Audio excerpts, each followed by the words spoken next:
déglu ci Mamadou Lamine Bara Kane moom moo yore kàddu coordination boobule ci micro Seynou Diop. waaw bu ñu amee lu naqari ñu wax kat antuwul fenn nañ jël tubb as tuut ci ndox bi nga xam ne moom moo fi nekk wër campus bi yëpp nga xam ne tey ji nooyi problème la ñu dem ñu sotti ko bureau recteur ndax recteur moom mooy personnalité morale bu université bi. may waxaat ni defuñu ko parce que recteur daf ñoo neexul demuñu rek parce que daf ñoo neexul ñu sotti ko ci bureau bu fekkoon mën nañoo def leneen lu dul loolu dañ ko def waaye nag dañoo waxtaan daje ci penc bi waxtaan bay bëgg dee tax jëriñul dara ñu dem sotti ko de manière symbolique c'est un acte symbolique un acte que nous regrettons l'acte en soi mais tey jii en tant que syndicaliste bu ñu demoon ba xam ne loolu rek moo fi sësaat dañ koy def lan moo tax ñu koy def dañ koy def pour que ëllëg étudiants yi nga xam ndongo daara yi nga xam ñoom la ñuy représenté ñu mën a même ñun bu ñu fi nekkatul bu ñu demoon tey bañ dàq ñu garaawul mais ndongo daara yi nga xam ñoom la ñuy représenté ñu mën a jàngi ci jàmm mën a lekk ci jàmm ñu mën a tëdd ci jàmm ñu mën a yeewu ci jàmm mën a dellu ci seen njaboot yi ak ay diplôme bañ ko defee nag benn pàcc ci professeurs yi ak benn pàcc ci parti bi yàqamti nañ dem daal di yàq deru coordination daal di ñuy présenter opinion bi comme ñoo xam ne du ñu xalaat fi ñuy daanalee mooy rencontré nañ ki jar a rencontré muy le gouverneur de Saint-Louis mu jox ñu kàddoom ne dina ñëw université dina ñëw constater ak ñun gàllankoor ak jafe-jafe yi ñuy dund bu ñu ñëwee ba rencontré bu ñu ñëw ba pare dina def le tout ba ñu am les solutions dans les meilleurs délais. laata ñoom démb ca ngoon assemblée bu université ba daje nañu ci kon njiitalu recteur ba di professeur Ousmane Thiaré ñoom nag nee nañu étudiants yi def lu ni mel te ñu xool leen ba xàmmeet leen dinañ leen yóbbu ci kanamu conseil de discipline réunion boobule moo di bu assemblée bi it jox sañ-sañ recteur ba mu dem ca kanamu procureur de la république daal di kalaame ñu déglu professeur Ousmane Thiaré ci micro Seynou Diop ba léegi. assemblée dafa ne aussi étudiants yi nga xam ne. identifié na lañ parce que man am ñoo xam ne identifié naa leen ak étudiant coordination bi yëpp dañ leen di traduire devant le conseil de discipline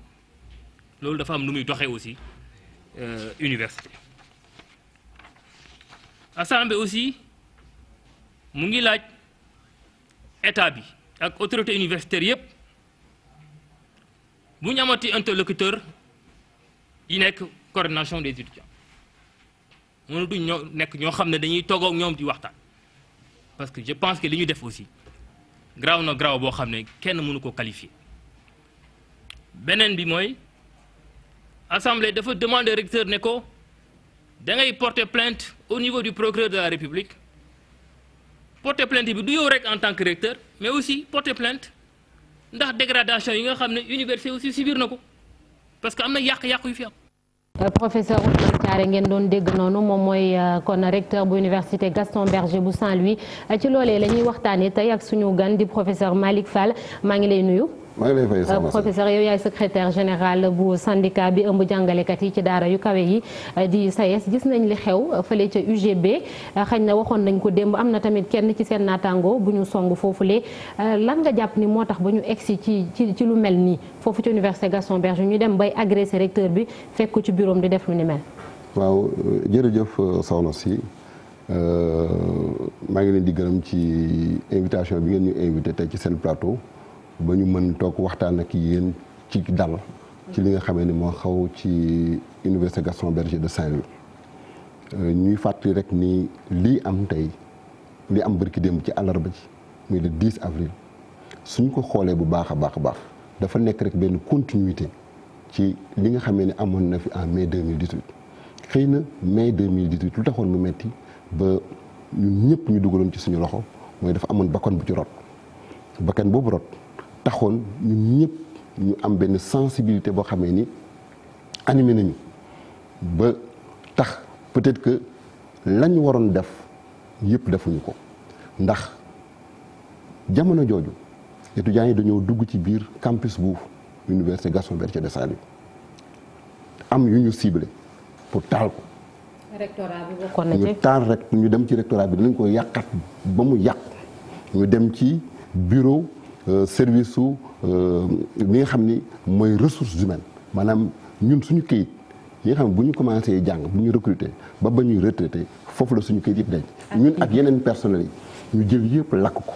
dem kurus lakk ko mais bi ñu demee scolarité nga xam ne foofu la seen diplôme nekk lakkuñu ko de ça veut dire que donc c'était un acte prémédité tayef la li ñuy def donc dañu ko prémédité dem lakk yi nga xamee ni ay nit ñu ciblé lakk seen i mbir pour yàqal leen ñoom seen diplôme yi nga xam ne nag ëllëg mën nañ ko soxla laaluñu ko mais loolu bi mu amee ñun dañu teel wax nguur gi ne leen gisuñu leen ba léegi kenn ci yéen mu teg tànkam ci biir université boobu ñëpp daw lakk gi ñun toog nañu di ko seetaan ñëw nañu fekk fa lakk-lakk man maa jëkk bokk naa ci ñu jëkk dem avant mais delluwaat ak délégation anciens secrétaires généraux SAES yëpp pour rencontrer étudiants yi waxtaan ak ñoom am vraiment sensibiliser la mais boobu bu ñu amee mais nguur gi daf ci deful dara donc ñu am lu ñu bàyyi muy bayaan tey jii tey xale yi am na loo xam ne ñamoon nañ ko dara fekku leen ci ñu ni kon mën nañ ko dàbbaliwaat looloo tax bi ñu xëyee suba ñëwaat te dégg nga xale bi li mu wax léegi nee na regretté nañu acte bi waaye bu fekkee ni non seulement jéggaluwuñu mais dafa ni suñ ko waree defaat dañ koy defaat kon xam nga ni am na loo xam ne leneen lu nekk ci ginnaaw parce que nit su fekkee ni borom xel nga di borom xalaat nga am mbir moo xam ne da nga ko def ñëpp ñaawlu ko Sénégal ñëpp ñaawlu ko nga am courage yu nii man su ma ko waree defaat dama koy defaat kooku donc dafa am tayeef bu nekk ci biir ak leneen lu ko laal loolu nag la ñu wax ni nguur gi na ci jël ay matuwaayam parce que dafa nekk benn milieu boo xam ne parce que ñun étudiants yi duñu suñu ay noon suñu ay njaboot lañu suñuy doom ñoo fa nekk ñun mii di waxante kaw suñuy jarbaat ñoo fa nekk suñuy ñoñ ñoo fa nekk donc duñ ñu nag ñoom duñu ay noon dañoo nekk ci espace boo xam ne dañ ko bokk war a mëneenoo ak combat bi ñuy mëneen tey muy combat sur le cadre de vie suñu ci woowoon ñu fekk si leen ci ça donc la légitimité du combat ne pose pas un problème li pose problème mooy defin bi mais syndicat bu nekk am nga sañ-sañ ak possibilité gis lu la naqari nga dem kaas ko mais jëfin bi parce que mënoo ni yow lii daf ma naqari nga fekk ay doomu aadama yoo xam ne borom kër lañu ay papa yi jàmbur lañu ay ndiyaayu jàmbur lañu nga ñëw jàpp leen mu wóor la ni bu leen yéen kese yéen ñaar kese yéen a wét ci biti doo ko saaga ndey. yaa ngi naan sànq Malick Fall na nguur gi jël ay matukaay ci loolu xew dégg nañ ci assemblée universitaire bi lu ci mel ni ay mesures yu ñu jël yóbbu étudiants yi ñu identifié ni ñoom ñoo ko def ci kanamu conseil de discipline bi ndax jàpp nga ni loolee rek doy na. mais non seulement parce que xam nga université dafa nekk benn structure boo xam ne ni muy tëdd dafa am nu mu tëddee ci noonu mu tëddee dafa am benn assemblée lu ñu tuddee assemblée de l'université maanaam moo nekk ci kaw a kaw a kaw kooku nag kuréel yëpp fa dajeendoo du recteur kese recteur ba moo koy jiite xëy na mais képp kuy kàngam ba ci étudiants yi dañ leen représenté dañ fa am représentation personnel administratif technique et de service am fa représentation enseignants yi représenté wu directeur yi représenté wu ministre bi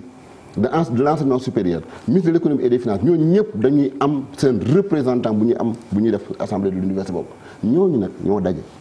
wax ni lii am rafetlu wuñ ko naqarul nañ ko nañu jël matuwaay wax recteur nekk du sa personne kese yow parce que moom bu ko nekkoon mën na ni mën naa jégal mais nag dafa am lu ko tënk loolu ko tënk nag moo ko wax ne ko moo ko joxoñ fu mu war a aw ñoo ko wax ne ko na nga porter plainte devant le tribunal devant le procureur de la République ñoom ñoo ko wax ne que na nga saisir la commission donc de discipline pour que étudiants yi nga xam ne dañ leen xam ne parce que xam na leen ñoom ñi def affaire bi xam na leen bu baax a baax a baax donc commission de discipline boobu la ñu wax ne ko lay matuwaayam na ko jël lay waru garam na ko def xamuñu nag lan la commission de discipline boobu di décider ëllëg bu décider ni xale yi dafa leen di baal ñëpp dañ ciy ànd bu décider ni dafa leen def teg ay sanctions yooyu mu teg ñoom dañ koy nangu te ñun duñ ci intervenir. seen communiqué bi ñu gis barki démb nee nañu tamit ñu ngi ñaan pour ñu tas commission boobu ci boppam coordination astafurlah muy coordination bi ëmb étudiants yi nekk Saint-Louis muy posé waat débat amical yi ni ñu leen di duppee ci université yi lan moo ci sa gis-gis. bon loolu nag man mën naa am benn gis-gis boo xamee ni du gis-gisu secrétaire général bu SAES maanaam intuité personnelle. man dama jàpp ni kuréel goo gis maanaam mbootaay moo gis il faut mu am ñu ko jiite pour ñu nekk ay interlocuteur parce que boo bëggee wax ak askan woowu mënoo wax ak askan wépp il faut mu am ñoo xamee ni ñoom nga mën a waxal mais li ñu war a wax kay mooy nañu fexe ba askan woowu nañu dajale ko seen biir soppi seen i njiit yi leen jiite pour indi yeneen njiit yoo xam ne ñooñu mën nañu wax ak nit ñi. mais gis nañ lu mel ni seen mbootaay bu bii nii xaj na ci Fatou Mouhamadou Fallou Sène la juddoo ndax avant amoon na yeneen te xaj na étudiants yi gisuñu ci woon seen bopp ak tamit seen doxalin ñëpp rafetlu wuñ ko woon moo tax ñu koy soppi nii leneen lan lañ fi mën a tegaat. waaw mais xam nga mbirum Fallou Sène boobu c'est vrai gis nga Université Gaston Berger de Saint-Louis mbir mi dafa du processus la rek quoi bu xamee ni commencé wul tey donc lii am tey mën naa wax ni ci aboutissement la rek ci benn processus boo xamee ni te mën naa wax sax du aboutissement parce que kenn xamagul fu muy yem donc benn étape la rek ci processus boo xam ne dafa entamé wu depuis bu yàgg ba léegi muy affaire Fallou Sène. Université Gaston Berger bu Saint-Louis dañ ko doon cité en exemple daanaka dañ naan xaj na graine bu baax bi ñu koy waxee ci tubaab yëpp foofu la ñuy dem lan moo waral ba yëf yi tamit mu changé jamono ji ñu toll. xam nga loolu tamit dafa am responsabilité wu maanaam ministère parce que boo fekkee ni yéen a ngi lire communiqué yi di ngeen gis ni depuis 2013 à partir de 2013 dafa am benn jamono joo boo xam ne université bi dafa am lu mu attanoon ci ay nit. parce que ñoom ci Université Gaston Berger de Saint-Louis dañu amoon benn pratique boo xam ne dafa leen doon permettre ñuy réguler flux bi buy dugg. ñoom ñooy tànn ñiy ñëw ci ñoom. non seulement dañuy tànn ñiy ñëw ministère enseignement supérieur moo koy tànn. dañ koy tànn mais dañu doon tànn nombre bi fay ñëw. ba nga xam ne danañ ko mën a gérer correctement. mu am benn jamono ji boo xam ne dañu xëy suba rek yokkal leen daanaka 4 fois lañu daan jël mu indi ay problème jafe-jafe yu métti sax ci diggante bi ñu ne ko ministère bi mais terewul. ñu àndandoo di jalti jat na parce que tax na ba étudiants yi mënatuñu am ni ñu doon dëkkee day metti ni ñu doon lekkee ci bureau chambre day metti ainsi de suite ni ñuy jàngee day metti ainsi de suite donc loolu moo indi woon ñu commencé indi nag benn système de surpopulation au niveau donc de l'UGB bon peut-être que loolu également mën na bokk ci njàngat mi nga xam ne war nañ ko ci mën a def mais li ci am solo mooy mbirum Fallou Sène bi mu ñëwee dafa gën a maanaam fésal problème bi te loolu tamit dañ ciy interpeller gouvernement bi ndax xale yi am na lu ñuy kaas dëgg la de gis nga affaire environnement boobu loolu ñuy cadre de vie boobu ñuy wax mais amul kenn ku ko mën a nangu nii di dund ci environnement insalubre bu mel noonu mais wax ji du ci légitimité bi c'est-à-dire que defin bi lañ d'accord loolu bu ñu ci woowoon ñun ñu ànd ci ak ñoom affaire Fallou Sène également liñ ciy wax ñoom ñun moom la ñuy wax bis bu nekk c'est-à-dire que nguur gi moom moo war a jël responsabilité am génne une décision de justice par rapport à l'affaire Fallou Sène parce que loolu tant que defu ko problème bi c'est un problème qui est latent donc il faut que nguur gi également jël matuwaayam ba sur l'affaire Fallou Sène mu génne une décision de justice ñu xam ni kat alors mu létti ñi baa mu firi leen ñu xam ni fii la mbir mi aw maintenant nag bu ñu amee bu fekkee dafa am ay ñu bëgg contester mais ils ont des voies de contestation yoo xam ne mën nañ fa aw mais il faut que l'État prenne ses responsabilités génne une décision de justice par rapport à l'affaire Fallou Sène loolu bu ñu ko deful mbir mi day dellu si waat parce que dañuy jox occasion xale yi pour que ñu mën a indiwaat di génnaat ci mbedd bi di manifester parce que nit booy jiite il faut ngay sóor lu bare. Professeur ngir jeexal rek waxtu wi moo ñuy bëgg a dab actualité bi la jamono ji gis nañ ki nga xam ne moom lañ tabb ministre enseignement supérieur muy Cheikh Oumar Anne am na benn pétition bu ñu initié ne ñoom bëgguñu ñu jiite leen lan mooy sa gis-gis ci niñ ko nommé ak dégg nañ ko li ñu ko tudd ci centre des œuvres universitaires de Dakar bi mu doon jiite ak mbirum yorin wu bon. waaw loolu tam xam nga man décidé woon naa ni affaire mbirum nomination Cheikh Oumar Anne dootuma ci waxati mais du fuur d'abord. gis nga soxna si dañu nekk ci réew moo xam ne dañ ko tuddee un état ñun ñu yor syndicat di jéem a doxal li jëm ci suñu wàllu liggéey le SAES n'est pas commanditaire benn rapport SAES du destinataire rapport OFNAC dafa am benn maanaam état bi dafa am ay pàcc maanaam ay kuréel. non dama fa laa bëgg jëm seeg dafa am ay kuréel président de la République moom mooy destinataire rapport yi c'est l'homme le mieux informé du Sénégal moom la ñu jox rapport. te moom moo fal Cheikh Oumar Anne moom mooy président cour sup moom moo yor magistrat yi moo yor armée bi moom la sañ-sañ ak dogal jox muy tànn ku ko neex bu fekkee ni moom en toute connaissance de cause jox nañ ko dossier pour wax ko ne ko kii kat lii ak lii ak lii moom en toute responsabilité mu tànn mu décider ni man kii laay namee nañ dem wax ko moom. mais du SAES moom mooy ñëw di wax naan bu fi kenn nekk parce que ñun li suñu principe mooy lan mooy. waaye ki leen di jiite tamit am ngeen sañ-sañ xaj na wax ni ànd ngeen ci moom ànd ngeen ci profil bi am déet. mais ñun dañ koy xaar xam nga lan la ñuy xaar ci moom. dañ koy xaar ci liggéey bi. bis bu ñëwee ci liggéey bi bis bu doxalu lu mu war a doxal bu boobaa di ngeen dégg suñu kàddu. mais comme ñun président de la République moo am prérogative. nommé ku ko neex ñun ñoo ngi xaar ki mu nommé bu ñëwee ci doxalinam su doxalinee doxin bu jub ñu ànd ak moom bu doxalul bu jub ñun ñoo koy jëkk xeex. waaw jërëjëf Malick Fall loolu yàggatul dara moom mooy secrétaire général bu SAES di syndicat bi ëmb jàngalekat yi ci daara ju kawe ji di ko sant di ko gërëm ñu doon waxtaanee li xew ca UGB barki démb leneen ci xibaar yi mbokk yi ñu ngi leen ko doon junj sànq ca Malicounda la xewee benn taalibe bu faatu ci anam yu doy waar ñu ne nag sëriñu daara ba moom moo ko dóor ba mu faatu ba noppi dem rob ko ci ab parax waaye gendarmerie ñëw nañu ne nañ ko sulli ngir ñu autopsier ko moom ci boppam sëriñu daara bi teg nañ ko loxo ñu dem ca Mbour fekk ji Fabdou Rahman Diallo.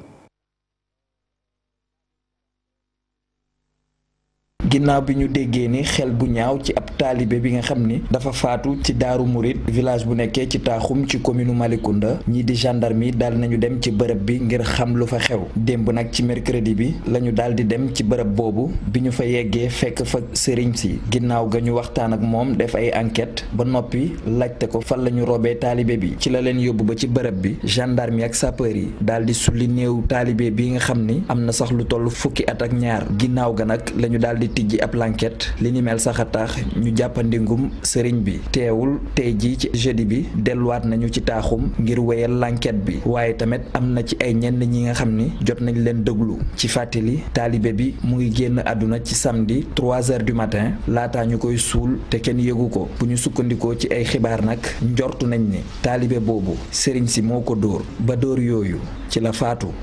jërëjëf Abdourahmane Diallo ñu wutali ji ca diwaanu Richard Toll ñuy liggéeyee ca hôpital ba nekk foofule nag dañoo mer bay futu ñu wane ko ci ab toogaanu ñaxtu toftal ci ab doxub ñaxtu ñu ne nañu càmbaraat bu baax a baax kër geek na muy doxee jafe-jafe ya fa nekk ñi nga xam ne ñoo fay ñëw nag di faju nekkoon nañ ci ab njàqare bu mag a mag ndax diwaan woowu la ñu ne accident yi daf fay bëri te ñu ci bëri balaa ñu leen di évacuer ba ñuy egsi dañuy faatu kon jafe-jafe yu ni mel bu amee du leen arrangé ñu déglu ci Ousseynou Diop ak Habib Seck ci ab reportage.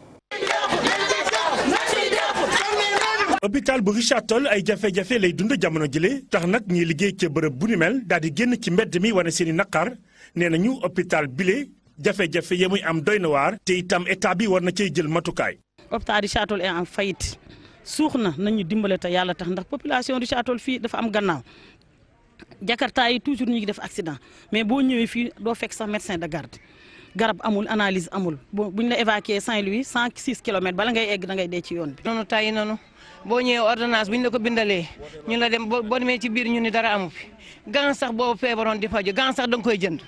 paracetamol boo analyse mën nga am 15 jours doo jot say résultat doo faju sonn nañu tay nañu sonn nañu waa Richard Toll ñun waa Richard Toll tay nañu. jamono jile nag nañuy doxale ci hôpital ba moo ne naqari rax ci dolli ñàkk garab fajoo ci hôpital bu ni mel doon jafe-jafe bu mag. gestion hôpital bi baaxul nañu saytul gestion hôpital bi def audit hôpital bi def audit personnel bi parce que personnel bi tam bëgg nañu tam ñoo xam ne dañu yem garaat ñu tolloo garaat bëgg nañu dimbali ñu si ndax inspection du travail def na liggéey boo xam ni ñun ñëpp d'accord uñ si parce que nit bu amee diplôme dafay indi diplôme mais amoo diplôme ñu defal la 7e catégorie 8e catégorie da ngay infirmier comme infirmier kii am 7 kii am 5 loolu mënul nekk. ñoom malade yi ñu ci gën a sonn tax sax ñuy yëkkati kàddu jëmale ko ci nguur gi. problème bu médecin yi.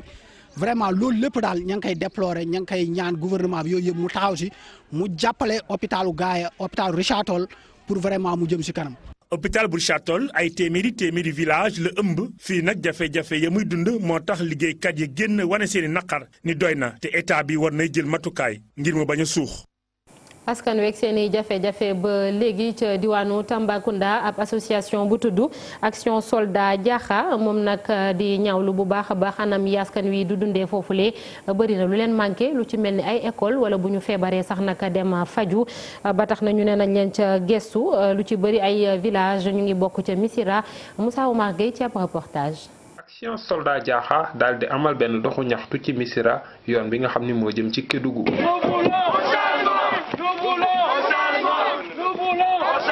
mu nekk benn doxu ñaxtu boo xam ne dañu bëgg jafe-jafe yi nga xam ne ñu ngi koy dund ñu andi leen ci ay saafara. nga dem am sa jàng depuis say parents di la defal say fourniture di la defal lépp nga dem fii ba cité nga ñëwaat Kotiar di def maçonnerie te yaa ngi am say diplôme c'est anormal nous disons non à ça. fàtte bi mooy lan même liste am bu mu génnee ni ñun nous sommes pas contents de cette liste là nous avons qu'une seule ministre de ku mu reconduire mooy Sidiki Kaba. Il y a pas des hôpitaux. y a pas électricité, il y avait manque de sécurité. Vraiment ñu ngi koy ñaane pour l'État du Sénégal ñu mën a dimbali ñu à monsieur le président de la République pour bitumer notre route, mais jusqu'à présent à 110 kilomètres de commune de Bani Israël. bataaxal mémorandum bi ñu daal di koy jébbal kii di sous-préfet bu Missirah. bi nag ay revendications yoo xamante ne dinañ ko jàllale mais ñoom xam nañu ne am na ay points yoo xamante ne du représentant état moo ko war a régler ñoom xam nañu loolu. fàttali am na ay délégation yu soxe ko ci Bambadinka ci Sututa ak ci Janna ñoom ñëpp dikk ngir fekkee doxu ñaxtu bi am. gendarme yi dikkoon nañu ngir toppatoo kaaraange gi.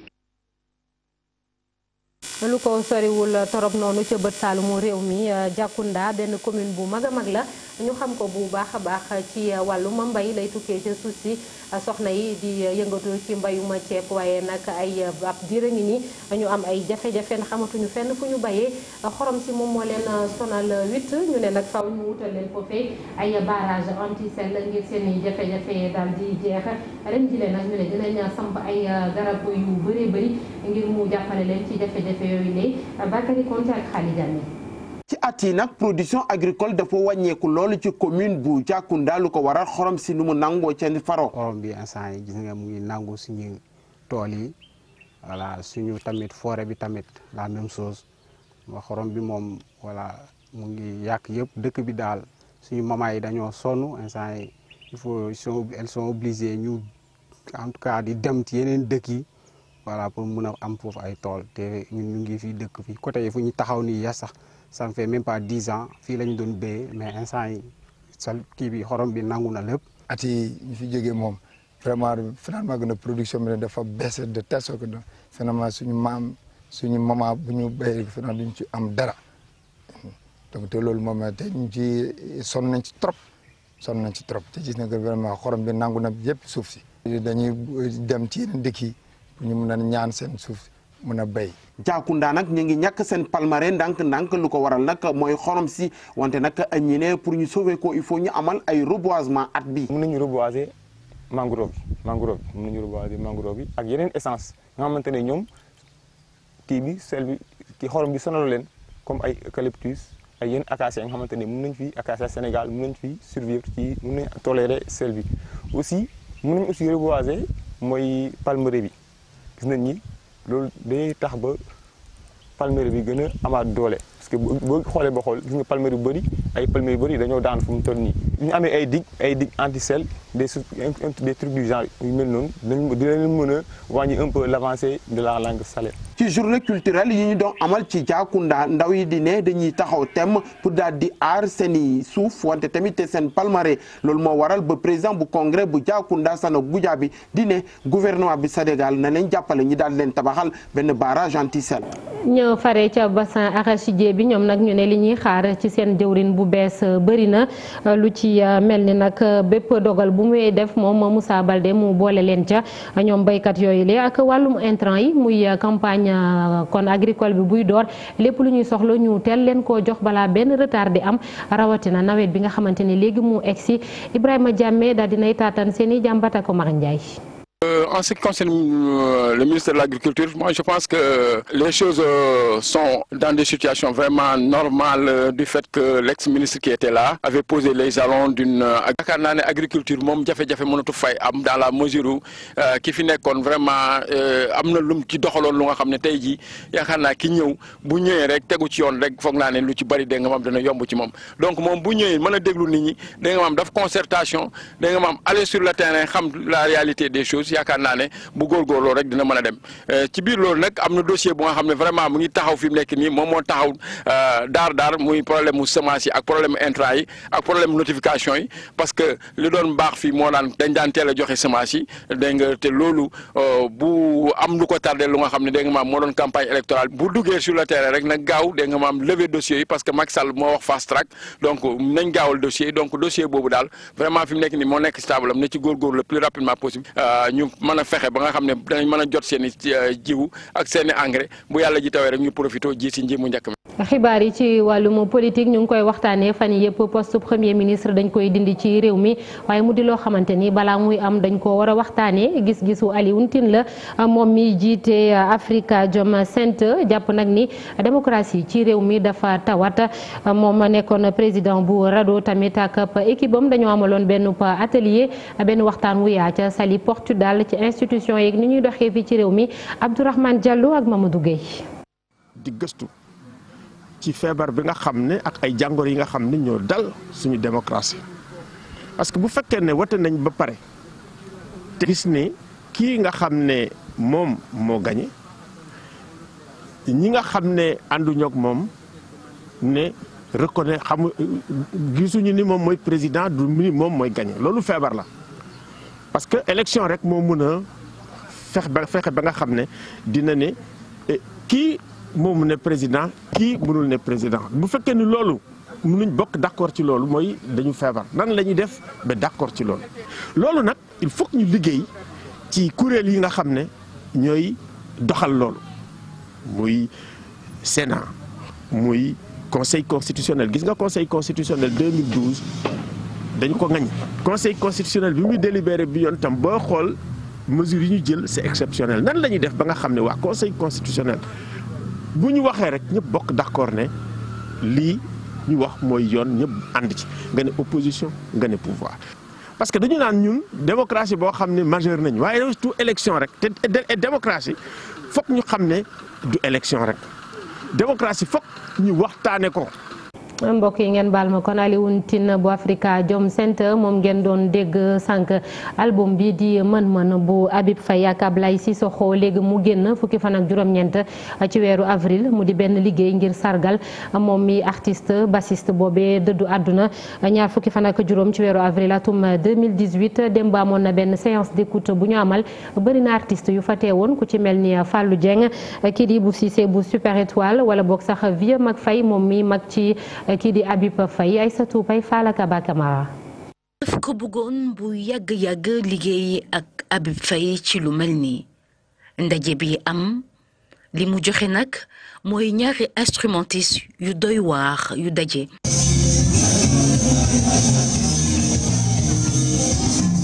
bi nga xamante ne nag Habib Faye génn na àdduna ata ngi ni album bi nag di génn. dañ koy delloo njukkal. maanaam wane tamit xëy na bi mooy liggéey bi mu mujj liggéey suñu borom dogal ñu ànd ci parce que Habib tamit moom la neex tamit man ma nekk ci projet bi comme ni mu doon wax nee na xam na ay jours de kora yu bari mais il avait choisi de travailler bon bëggoon na liggéey ak man ci projet bi donc maanaam comme nu ñu naan wokkatu bu dajeek gestu. donc xam nga nit boo nekkee xale mu lay bercé nga màgg ci univers am ci musique am ba xëy nga ñëw nekk ci wetam loolu da nga naan suñu borom daf la baaxee. album bi xanaa kon nag mën nañu wax ne patrimoine la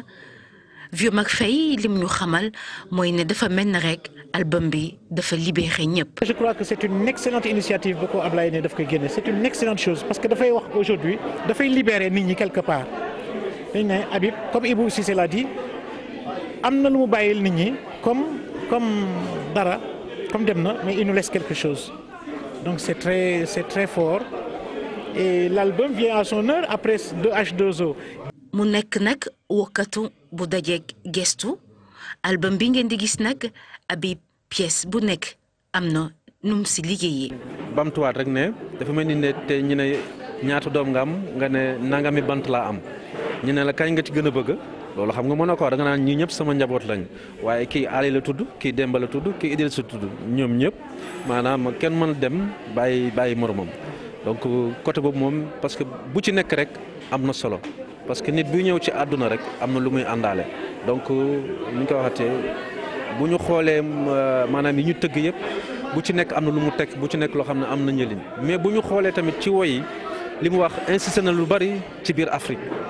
insisté na lu bari. maanaam ci liggéey insisté nañ lu bari maanaam ci jàmmoo tamit xam nga loolu yëpp mu ngi koy wax maanaam ci biir wax wax bi mu ngi yeete bu baax a baax waaw. liggéey bu mujj bi ñu Habib Faye bàyyil mu mel ne nag héritage boo xamante ne kenn dootu ko fàtteti te it dañu si sukkandiku. xibaaru biti réew moo ñu yóbbu ba ca Soudan xam ngeen ne Omar El Béchir jiiteetu ko ndax l'armée bi moom moo ko puus ba mu daal di génn ñoom ñooñee nag di l'armée bi nee nañu gouvernement bi ñu fa nar a amal jamono ji gouvernement boo xam ne ay civil képp moom moo cay nekk. conseil militaire bi joxe kàddoom tamit ne du jël Omar El Béchir jébbal ko cour pénal international ndax am na ñaari mandat d'arrêt ñu gàll ci ndoddam di ko toppee ay crimes contre l'humanité. mbokk yi ci kanam tuuti rek ñu egg si yéen ci tàggat yaram ginnaaw bàkku bi.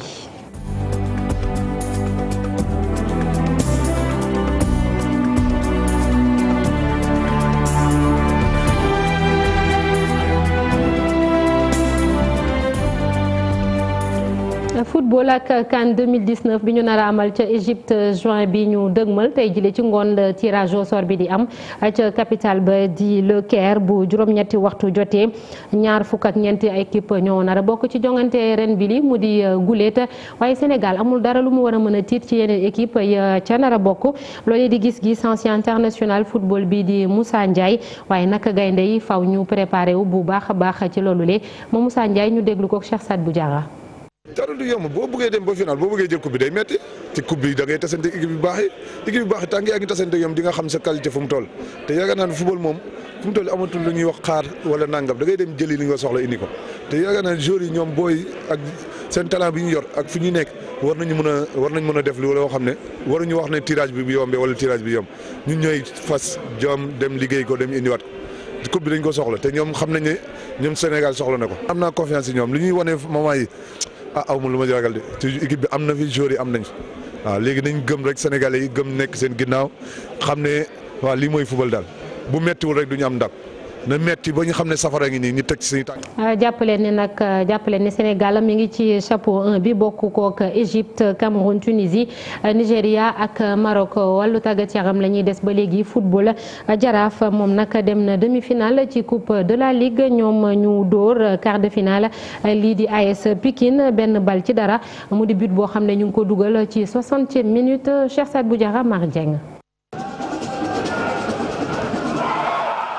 Jaraaf mën na gërëm Mohamed Soli attaquant boobu di doomu Pikine moo dugal benn but bi am ci quart de finale coupe de la ligue bi doxoon seen diggante ak AS Pikine waa Jaraaf yi ñoo ëpp chance jongante bu bëri woon occasion boobu. Soli joueur bu expérimenté la parce que boo xoolee dem na aussi bitim réew ñëw donc Ablaye Ba tam ñëpp xam nañ ne joueur bu xarañ la numéro 2 mën a football la moi je pense que ne fekk nañ fi tam ay joueurs yoo xamante ne dañ leen di jàppale seen intégration yomb. tey boo xoolee sur le plan solidarité bu équipe bi gagné si côté boobu la ñu gën a sentir équipe bi que ni vraiment ku nekk def nga sa kéemtulaay kattan jàppalante am na moo tax yàlla defal ñu ndam tey. AS Pikine rëccu mën na ko dikkal dañoo bëri ay occasion yu ñu dugalul. réussite bi yàlla la rek yàlla la parce que booy yi vraiment li ñu war a def nañ ko tey dañ leen di jaajëfal di leen féliciter li waa ji di wax ni da nga daanu mel na yaa daan tey moom moo leen dal. metti woon na si ñun parce que dafa am suñuy joueurs yoo xam ni boobu la ñu leen sanctionné footballuñu donc il fallait que ñun ñu réaménager am def li nga xam ni moom la ñu am mais si bii bi ñu jël booy xool rek dafay wane ni ki nekkoon à droite du défenseur type parce que attaquant la bu ñu wàccee moo tax ci but bi moi je pense que. bu doon défenseur type dina resserrer ba jël ballon bi waaye nag loolu dañu sanctionné suñu joueur te boobu ba léegi mënaguñoo fubal et bàyyi ba match bi 2 heures de temps ñu lever sanction bi il fallait que ñun tamit ñu des avec. Jaraaf bokk na ci demi-finale bu compétition bi nga xam ni bëgg nañu ko jël. Jaraaf bëgg na ko jël parce que mooy trophée boo xamante ne moom nga sama ko manqué boo xoolee jël na coupe du Sénégal jël na championnat te donc tey dañu promettre woon président bi ak joueurs yi ak supporters yëpp dañu promettre woon pour gagner tey incha allah dinañ def tout pour gagner Pikine te gëm nañu ne tey ndem bi ñu am tey bu ñu góorgóorloo tuuti yàlla mën nañu yombalal affaire bi ci kanam quoi incha allah. ginnaaw Jaraaf Génération Foot Jàmbaar ak US Gorée ñoo bokk ci demi-finale coupe de la ligue bi ñiy daje dinañ ko xam ginnaaw tirage au sort. yeneen résultat quart de finale yi nii la tëddee kon lii di Mbour Petite Côte moom moo ñàkk ci kanamu US Gorée daanaka 3 bal ci dara Génération Foot moom nag moo jël ndam li ci kaw Ñambour dóor ko 1 bal ci dara. beneen match bi Africa Promo Foot la woon diggam ak Jambar ñoom nag waa Africa Promo Foot ñoom ñoo ñàkk ginnaaw tir au but yi ñeneen ñi ñoo dugal ñett ñoom daanaka 1 képp la ñu dugal ci résultat quart de finale yi moom moo tëddee noonu le mbokk yi dañuy dalal léegi Alaaji Assane Gueye ci li yéen kaay xëyee tey jile. ak coppite régime politique gi nu jëm ci réew mi guerre ba tàmbali na xaat ci gis-gisu observateur ci yéenekaay bi Serigne Abdou Bara Dolly Mbacké nante gis nay député ci ñi fare nguur gi ñu àndul ci bi projet de loi ci it bu bisa wot ga dinañu wane seen ñàkk ànd googee Abdou Mbow moom it ba tey ak yéenekaay bu groupe Futurs Médias gis ne ñi nga xamante ni seen gis-gis soriwul ñu sew ñi rek ñooy xalaat ne boobee projet de loi jéego politique ko tax a jóg constitutionnaliste bi di Abdoulaye Dièye ba tey moom ak Obs ne li coow li bari yépp projet de loi bi jëm ci dindi fi premier ministre ak yeneen yeesal yi nga xamante ni ci wàllum cartam réew mi moom lay àndal du fi def lu may jur kàttan gu yokk ci président maanaam mu doon l'homme fort du régime opposition bi nag ci assemblée observateur ne ña ngay gis benn waa majorité gi ngir ñu contre boobee projet de loi waaye yéene kaay bi nee na ñi ëpp ci ñoom majorité gi ànd nañu ca it ña ngay tàccu président groupe parlementaire Benno Bokk Yaakaar Aymérou Gningue ci Sud Quotidien di ci yëglu ak a joxe xalaatam ci tolluwaay réew mi rawatina dindim poste premier ministre mu ne du am benn njeexite bu bon ci liggéey bi te nag fii ci réew mi yàlla dëgg la bëgg xeetu régime bi nu fi am ba fii mooy bu kàttan nga fa rek président régime présidentiel dara nag mu ne du soppeeku ci liggéey bi ci assemblée nationale question d'actualité yi du dandu la mu gis rek mooy bu fekkee ni indiwu ni coppite ci article 87 bu constitution bu Sénégal foofee dina yokk doole ci lu jégg dayo président article 87 bi naan président ci boppam am na sañ-sañu tas assemblée nationale ginnaaw su jiitee ñaari at seen mbootaayu politique gi nag muy mouvance présidentielle gi Aymérou Gningue ba tey ak Sud Quotidien ne faaw ñu yegg ci léegi direction politique unifiée maanaam ak bennoo ca bopp ba lu ci mel ni la am ak UMP ca France Le Soleil xëy ci xëtam bu njëkk moom nataalu premier ministre Mahammed Boun Abdallah Dionne yéene kaay bu ànd ne ndindim poste premier ministre la muy jur ci wàllu coppite mooy 22 article yu téeméer ak juróom-ñett yu constitution bu Sénégal dinañ ko laalaat ñu waxaat ci nomination yi ak président Sall La Tribune gis ne ñaareelu gouvernement moom président la taxawal ca palais ba ak paluk Augustin Tine Ismaïla Madior Fall ak Mame Mbaye Niang Cheikh Kanté observateur xëy moom di leeral ni ba tey ministre la te la mu yoroon nit la yor ba tey maanaam may gët gi topp gi ñeel plan Sénégal émergent PSE moom day mbili gi Soñ Kanté ba tey ak L'Obs ne tey la gën a am kóolute président Macky Sall beneen ministre Mansour Faye source a moom la xëyee di laaj man ndox moo ko war a setal war a sang li waral laaj bi mooy dañu ne dañu ko tudd ci wàllu mbuxum Les Échos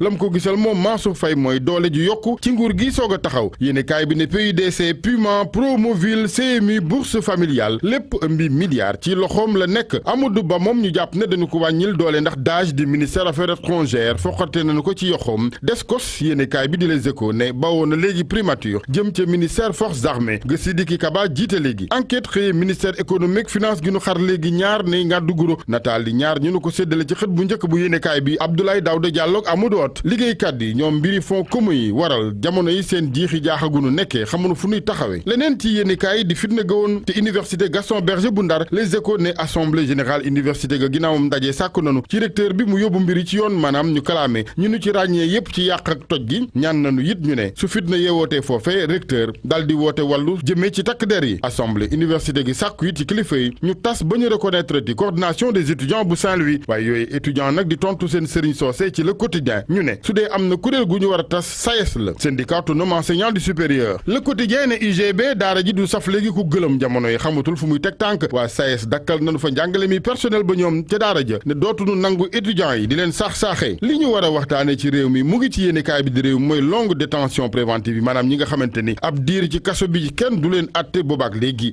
lim bi yéeme lool ci Sénégal wàllu football ngoon Sénégal war a xam nu muy doxee ci CAN bi ñëw ci Égypte ngoon la tirage au sort bi ngir poule yi 18h ca Caire stade yéenekaay xëy dafa laaj ne Sénégal ndax dina mën a moytu poule bu saf ba di la groupe de la mort sunu lamb moom ne turam lamb ji ak combat yu neex yu xaar amateur yi ñu ne rawatina weeru sulet gi régal dëgg lañu ko tuddee Modou Lo Eumeu Boy Niang 2 Lac 2 Reug Reug Gris Bordeaux ak Diène Kaïré Quenchit ñu ne mu ngi xeeñ naka noonu Ama Tapha Tine ak it Gris Bordeaux Bombardier observateur moom xëy ci li waral blocage yi ñeel Ama Tapha Tine Bombardier Gris ak Papa Sow Siteu ca moo ne ñu ne ci ndorteelu saison bi Leewtoo production ci njiital Pape Thialis Faye defoon nañ fi bërit gu rëy yëgle combat yu rëy waaye ba sànq gala sax mun ko organiser coordonnateur bu Leewtoo production Mars Mbargane di indi leeral ci li waral blocage yooyu ci observateur jëndeeti leen wala jënd leen observateur amateur yi ngir xam lu waral yooyu blocage ba waral Leewtoo amul kurpañ jógul. jërëjëf Falaja Sène Gueye mi ngi noonu moo doon xibaaru digg bëccëg yi ci télévision Futur Média di leen jox dig daje bu 19h30 jotee incha allah di leen ziar ci aljuma ji di leen ñaanal ngeen yendoog jàmm.